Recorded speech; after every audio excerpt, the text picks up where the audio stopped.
Hello, my name is Ali and welcome to my channel. We are back with Hakuoki Kyoto Wind, Saito's route. Now I don't know if you've seen some of my other routes. I said I'm marking down, I have a list of all the routes that I cry on. Because as of right now, Hijikata's I did cry. Oh my god, I hiccuped, sorry. Cry with, and Okita's I did not. We'll see this route. I wouldn't be surprised if this one I do cry. I don't know why, I just feel like something about Saito's route is more emotional. So we'll see. If I do, I will mark it. And no, I'm not going to edit out my crying. So you're going to hear me bawl sometimes. So we'll see what happens. After several more seconds of silence, he slowly raised his head. It's nothing. We should return to the magistrate's office. As you said, there is no time to waste. Right. What had Saito been thinking about?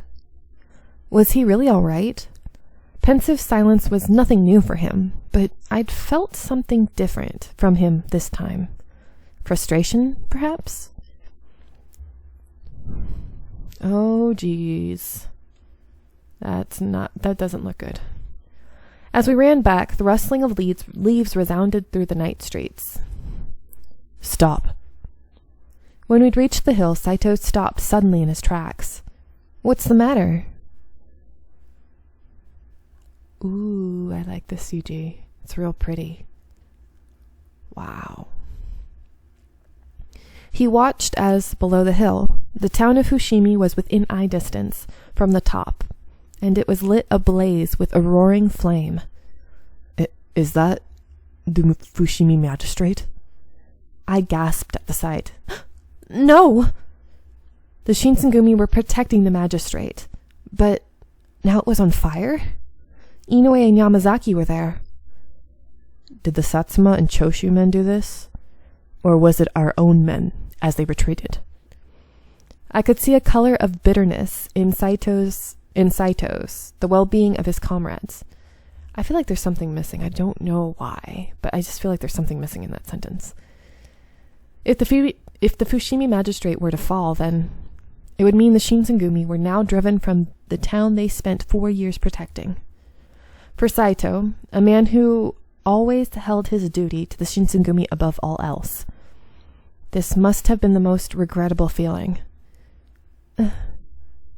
I struggled to find meaningful words to say, so instead I just hung my head low. It doesn't mean we have lost yet. As long as the shogunate and Shinsengumi are alive, and for as long as I am a warrior, we shall certainly cross swords again, next time. His expression warped, and I could swear that I could hear his teeth grinding. Saito took one last look down the burning scenery of Fushimi below. Then, Yukimura, we're going to head to Osaka Castle. The Supreme Commander, Lord Yoshinobu, whatever. Dr. Matsumoto, Chief Kondo, and Soji will be there. I can only assume the commander, as well as our other men, will be there too. Follow me. Be sure not to fall behind. All right. Saito and I led the rest of the men towards Osaka Castle. No sooner than we had reached the base of the mountain, however, we encountered an enemy patrol. Oh, jeez. Ah! Several gunshots echoed through the forest. I wasn't sure if they were an actual attack or just a warning. It looks like we're surrounded. The crack of a gunshot sounded again, closer this time, and I jumped. Calm down. If you make too much noise, they'll find us. I was about to say, if you make noise, they're going to come after you. Right. I shrunk down as small as I possibly could and held my hands desperately over my mouth. The sun will set soon. Once it does, their guns will be useless. I'm sorry. Oopsies. Go away. The gunfire had scared me, but if I made too much noise, then I could endanger Saito and the other Shinsengumi. Eventually, the sun did set, and the forest fell into darkness. The gunshots slowed, then stopped. Suddenly, it was very quiet. Eerie quiet. No. If it's this dark, I'm sure it will be hard for them to aim. And it will also take time for them to load their guns. It's time to move. Yes, let's go. We stepped out of the thicket we'd been hiding in and headed off down the mountain.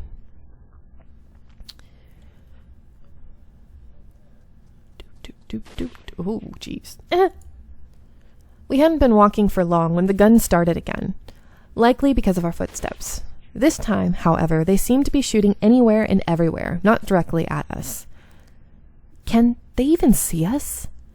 It seemed Saito had been right about a loss of precision once night had fallen. They could see shadows moving and hear our footsteps, but between the darkness and the trees, actually finding us was proving difficult. We might actually be able to join up with the rest of the men at this rate. Yes. I'm guessing it's Chikage? I'm not sure. Let's see. Who do you plan on joining exactly? Twice as many insects or still insects? It was him. Am I right? Yes. It's been a while, girl of Yukimura. Or rather, my soon-to-be wife. You still prefer the company of these weaklings? Oh, wait, sorry, wrong person. You still whatever. You. Of all the times we could have encountered Kazuma Of all the times we could have encountered Kazuma, why now? Ow, I hit my toe. I didn't realize I'd been frozen to the spot by stepped between Kazuma and myself. There's something's missing there. Is it just me or is something missing there? I think something's missing there. I think it was probably Saito stepped between us, but I won't. Stay back. As he spoke, Saito drew his sword. But... I said, stay back. There was steel in his tone this time. What? You think you'll fight me? Oh, this is wonderful. I came out here because I didn't want such a valuable female demon to die pointlessly in battle. I never expected to be challenged to a fight by some idiotic human. He chuckled again as he drew his own sword. Oh, jeez. Kazuma's hair turned white. He looked almost godly, like a lion. Come to think of it, didn't you try to swing at me before? I was kind enough to let you go then. You're a fool because now I'm going to finish it. It wasn't just how he looked, though. His desire to kill was fiercely radiating. Amagiri had said that Kazuma was even more powerful than he was, and Saito had been clearly outmatched by Amagiri. Just watching from afar makes me understand that this man knew what he was talking about. Kazuma possessed powers far beyond what even someone like Saito could hope to fight against. So why? Saito made the first move. His sword raised high over his head, he charged forward and brought it down towards Kazuma's right shoulder. Huh. But when the sword reached its destination, Kazuma was simply gone. Saito snapped his head around, looking for his opponent. Oh, jeez. Behind you. Oh. A silver blade flew through the night towards Saito. I don't like that. Urgh. I heard the horrible wet sound of a blade passing through flesh, and blood spattered to the ground. Oh, God. Oh, my heart. I'm already getting emotional. Saito grunted and swung his sword back toward Kazuma, but again he cut only air. The demon darted around behind him, his sword glistening with gore. Oh, my God. My heart. No. Ugh. More blood dripped to the forest floor. Oh, God, my heart. Saito ground his teeth, his eyes wide with pain, but he kept his feet and tried desperately to match Kazuma's attack. Oh, jeez. But his foe was way too fast, and as soon as Saito had found him, he had disappeared or struck again. Oh, my God, my heart. Oh, my gosh. The night air was filled with grunts of pain and the sickening hiss of steel through flesh. Oh my God, Saito. Every inch of his clothes was soaked in blood, but still Saito glared at Kazuma with fiery hatred. Oh my god, my heart. You bastard! How dare you! We'll avenge our captain, take this! Two of the men who'd been watching leapt towards Kazuma as Saito fell back. No, you won't be. Oh god, my heart. Gah! Urgh. Kazuma's sword shimmered and the two men fell to the ground. He didn't even blink. His skill with the sword was nothing short of superhuman. His blade moved too fast for my eyes to catch. 2 against 1, and this was the best they could manage? Humans are such fragile creatures. Ugh. What? Is something wrong? Do you hate me, perhaps? Saito said nothing and tightened his blood-stained hands around the hilt of his sword. Urgh. He ran towards Kazuma, all of his strength behind this desperate attack. Oh, jeez, my heart. No. Ugh! Kazuma's blade sliced across his body and blood rained down onto the dirt. Oh my god. Oh, I hate this. Urgh. He still stood, but blood loss and fatigue were taking their toll, and even I could see he was getting slower. Nonetheless, his hand stayed clasped around his sword, even if his arms could no longer lift it.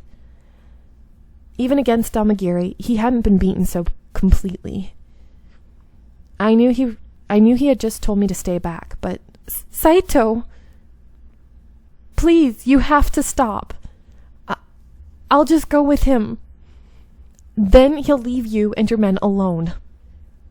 What's this? The female demon is offering to help you? Perhaps you should take her up on that. You can struggle as much as you like, but you know, as well as I do, that you can't win. I know you're a fool, but you're not that much of one. If you just run away now and keep your mouth shut, then no one will know. All you have to do is tell your superiors that you were guarding the female demon, but you were overpowered and she was taken away. I looked up at Saito, his eyes pleading. Kazuma's words were hardly subtle, but if Saito did leave me behind, I was sure no one would blame him. Someone would know. I would know. I don't surrender. Not to you, not to anyone. I will protect her and my men, with my hands and with this sword. Protect them? Your body is broken. You can barely stand. This is just... I don't have the words. You can't win. We both know it. I'm giving you a chance to escape with your pitiful life, and you should take it. But Saito made no move to leave.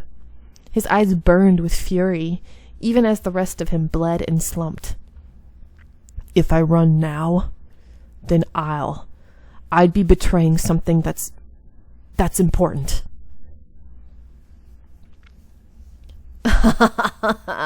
Oh, that is too rich. You'd betray something important, huh? Oh god, no, my heart. Oh, this is heartbreaking. He laughed as he drove his sword into Saito's body. Oh god, he's evil. Look at that face. Oh, I don't like...